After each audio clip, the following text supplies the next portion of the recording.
లోక్సభ సమరంలో ఏ రాజకీయ పార్టీ లేదా ఏ కూటమి విజయం సాధిస్తుందనే దానిపై సర్వత్రా చర్చ జరుగుతోంది. అయితే ఈసారి ఎన్నికల్లో జనరేషన్ జెడ్ ఓటర్లే కీలక పాత్ర పోషిస్తారనే అంచనాల నేపథ్యంలో వారి మద్దతు ఎవరికి లభిస్తుందనేది ఆసక్తికరంగా మారింది.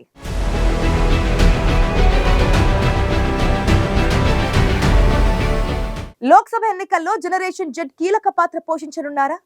ఎన్నికల్లో జయాపజయాలను వారే ప్రభావితం చేయనున్నారా? ఇంతకు జనరేషన్ జెడ్ ప్రత్యేకత ఏంటి?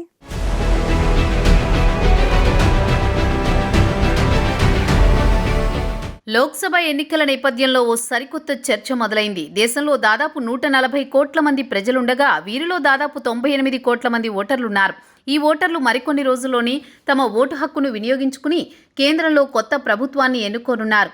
ఎన్నికల్లో ఓటర్లు అందరూ కీలకమే, కానీ ఈసారి జనరేషన్ జెడ్ ఓటు ఎవరికి అనేది అత్యంత ఆసక్తిని కలిగిస్తోంది. ఈ జనరేషన్ జెడ్ను జామర్స్ అని కూడా అంటారు. 1997 నుంచి 2012 సంవత్సరాల మధ్యలో జన్మించిన వారిని జనరేషన్ జెడ్గా పిలుస్తారు. ఈ తరం ప్రత్యేకత ఏంటంటే వీళ్ళు డిజిటల్ నేటివ్స్, అంటే ఇంటర్నెట్ డిజిటలైజేషన్ అనేది మనుషుల జీవితాల్లోకి వేగంగా రావడం ప్రారంభమైన తర్వాత పుట్టిన తొలితరం జనరేషన్ జెడ్. అంటే వీళ్ళు పెరిగిందంతా టెక్నాలజీ అందుబాటులోకి వచ్చిన తర్వాతనే. యూట్యూబ్, ఫేస్బుక్, ఇన్స్టా, ట్విట్టర్ లాంటి ఎన్నో వేల సోషల్ మీడియా యాప్స్ను ఉపయోగించుకుంటూ ఈ తరం పెరుగుతూ వచ్చింది. గురూజీ రామ్ నారాయణ్ జీ ప్రపంచ ప్రఖ్యాత జ్యోతిష్యులు ఇప్పుడు మన హైదరాబాద్ లో ఎటువంటి సమస్యలకైనా తక్షణ పరిష్కారం చేయబడును. సంప్రదించండి 96651137 9000004357. 2019 లోక్సభ ఎన్నికల సమయంలో జనరేషన్ జెడ్ ఓటర్ల గురించి చర్చ వచ్చినా అప్పటికంటే ఇప్పుడే ఎక్కువగా ఈసారి ఎన్నికల్లో వీళ్ల ఓటు హక్కును పొందారు.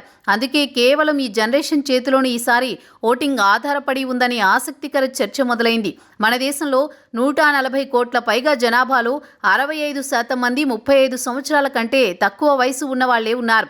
మొత్తం జనాభాలో 25 సంవత్సరాల కంటే తక్కువ వయసున్న వాళ్ళు దాదాపు 50% వరకు ఉన్నారు. ప్రస్తుతం ప్రపంచంలోనే యువశక్తి ఎక్కువగా ఉన్న దేశం మనదే. అందుకే మనది యువ భారతం అని చెబుతున్నారు. యువశక్తి ఎక్కువగా ఉండడం దేశానికి ఎంతో అవసరం. యువ జనాభాతోనే దేశం అన్ని రంగాల్లో దూసుకుపోయేందుకు అవకాశం ఉంటుంది.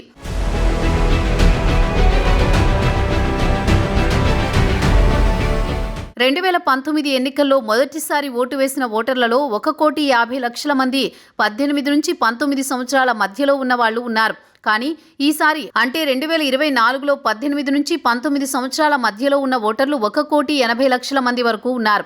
మహారాష్ట్ర, పశ్చిమ బెంగాల్, ఒడిశా, తమిళనాడు, కేరళలో ఈసారి మొదటిసారి ఓటు వేసేవారు ఎక్కువ మంది ఉన్నారని కేంద్ర ఎన్నికల సంఘం డేటా స్పష్టం చేస్తోంది. అందుకే ఈ యువ ఓటర్ల గురించి చర్చ ఎక్కువగా జరుగుతోంది. యువ ఓటర్లపై ఎక్కువగా సోషల్ మీడియా ప్రభావం ఉంటుంది. వీరంతా దేశంలోని రాజకీయాలను యూట్యూబ్, ఫేస్బుక్, ఇన్స్టాగ్రామ్, ట్విట్టర్ సహా పలు సోషల్ మీడియా యాప్ల ద్వారానే పరిశీలిస్తున్నారు. వీరిని ప్రభావితం చేయాలన్నా ఆయా సామాజిక మాధ్యమాల ద్వారానే సాధ్యమవుతుంది. అందుకే రాజకీయ పార్టీలు యువ ఓటర్లను ఆకట్టుకునేందుకు సోషల్ మీడియా ద్వారానే ఎక్కువగా ప్రచారం చేస్తున్నాయి.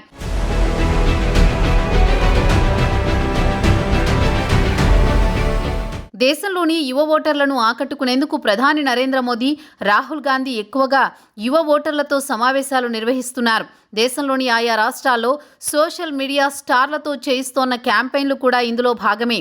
అందరికీ కావాల్సింది ఒక్కటే, జనరేషన్ జెడ్ ఓటర్లను ఆకట్టుకోవడం.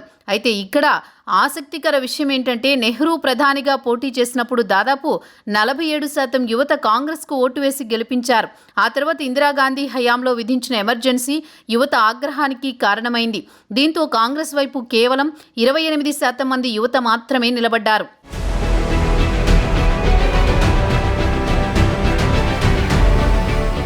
మళ్లీ రాజీవ్ గాంధీ హయాంలో కాంగ్రెస్ వైపు ఆసక్తి చూపించారు యువత. ఇక ఆ తర్వాత యువత క్రమంగా బీజేపీ వైపు మళ్లింది. 2014 ఎన్నికల్లో బీజేపీకి వచ్చిన మొత్తం ఓట్లలో 34% మంది యువ ఓటర్లే ఉన్నారు. 2019 నాటికి బీజేపీకి 41% మంది యువ ఓటర్లు మద్దతుగా నిలిచారు. అదే సమయంలో 2014, 2019 ఎన్నికల్లో కాంగ్రెస్ వైపు నిలిచిన యువ ఓటర్లు 19% మాత్రమే. అందుకే యువ ఓటర్ల మద్దతు ఉన్న బీజేపీనే కేంద్రంలో 2 సార్లు అధికారంలోకి రాగలిగింది.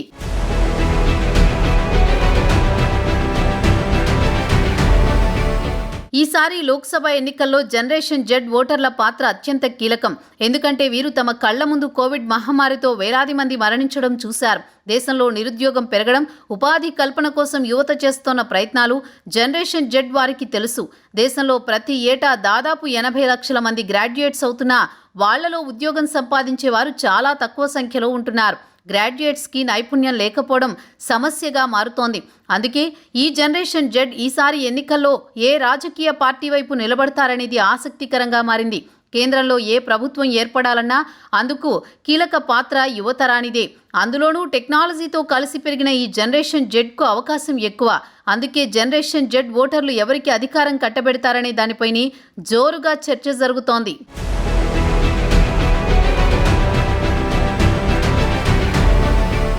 ఇంటర్నెట్ డిజిటలైజేషన్ అనేది మనుషుల జీవితాల్లోకి వేగంగా రావడం ప్రారంభమైన తర్వాత పుట్టిన తొలితరమే జనరేషన్ జెడ్. ప్రస్తుతం ఈ జనరేషన్ కు చెందిన యువ ఓటర్ల సంఖ్య చాలా ఎక్కువగా ఉండడంతో ఈసారి ఎన్నికల్లో వీరే కీలక పాత్ర పోషిస్తారనే విశ్లేషణలు వినిపిస్తున్నాయి. మరి జనరేషన్ జెడ్ మద్దతు ఎవరికి లభిస్తుందో చూడాలి మరి.